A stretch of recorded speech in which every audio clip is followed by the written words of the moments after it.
Big Renni did say in her diss track, "Damn, Alyssa, you look like Renni in all your pictures." All right, y'all. We got to talk about this one. Did Lotto really copy Renni Rucci's whole blueprint?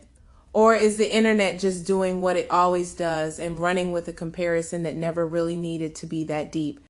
Now listen, this conversation has been floating around for a minute in hip-hop spaces. TikTok, Twitter, YouTube comments. People have been debating this for a while now. And it always turns into the same thing. One side is like, nah, Lotto been moving funny. She took that whole wave. And the other side is like, y'all just reaching, this is just Southern rap style. Nobody owns that. So let's actually break this down properly, because this didn't start as beef. It started as comparisons. And we got to go back a little bit before all the noise, before the internet made it a whole debate. Now, one of the first things people always bring up is branding. Renni Rucci came in the game with that strong Southern energy, real bold, real confident, very much Big Renni vibes. Luxury looks, street feel, very outspoken. She made that lane for herself early. Now fast forward, Lotto starts evolving into her mainstream era. And she steps into that big Lotto identity. And that's where people start squinting like, hold up. Because fans started saying the energy felt familiar. Not identical, but familiar. Same type of confidence branding, same Southern rap foundation, same loud, bold presence online. And once people start seeing similarities, you already know how the internet goes. It doesn't stop there. Now, the real moment where this whole conversation started blowing up was that beatbox freestyle wave. When that beat took over, everybody jumped on it. And Lotto dropped her freestyle. And people was watching it heavy. But instead of just taking it as a regular freestyle moment, the internet started doing what it does best. Overanalyzing everything. People started connecting it back to the branding talk. Back to the big identity conversation, back to the comparisons with Renni Rucci. And that's when it stopped being just a freestyle. Now was a discussion, a whole debate. And of course, Renni Rucci ended up responding too. Not in interviews, not on Twitter. Through music, she dropped her own freestyle over the same instrumental. And that right there changed the energy. Because now fans are like, okay, wait, this might actually be something. So everybody starts dissecting it, bar for bar, tone for tone, try and figure out if anything was directed, if anything was intentional, if there was a message behind it. But here's the thing, it never turned into a full-on rap beef.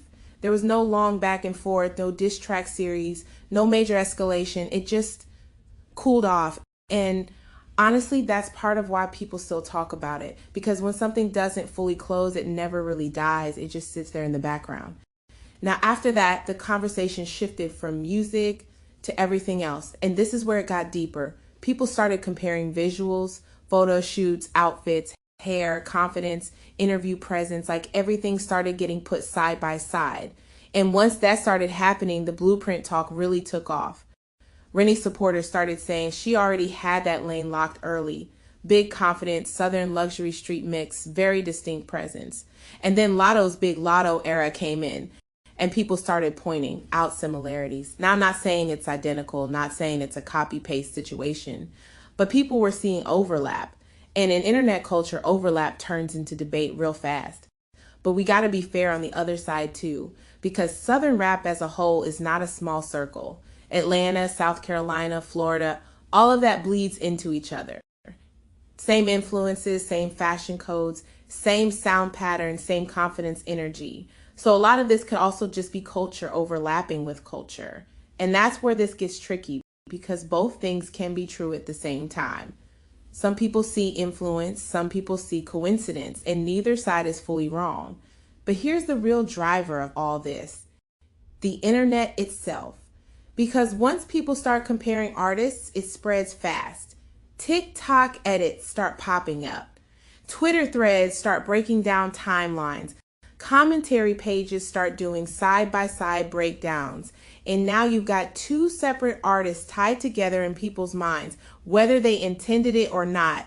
And that's really the key point here. A lot of times it's not even the artist pushing this narrative, it's the audience building it and keeping it alive. Even now, Lotto is doing her thing. Mainstream success, records, big features. Renni Rucci still got her core fan base locked in, respected for her freestyles and raw style. But people still compare them like it's one connected story. And that's how the blueprint conversation keeps coming back, not because something new is happening, but because the internet refuses to let it go. So at the end of the day, this ain't really about who copied who.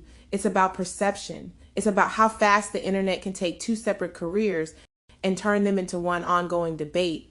And until people stop comparing them, this conversation is probably never really going away.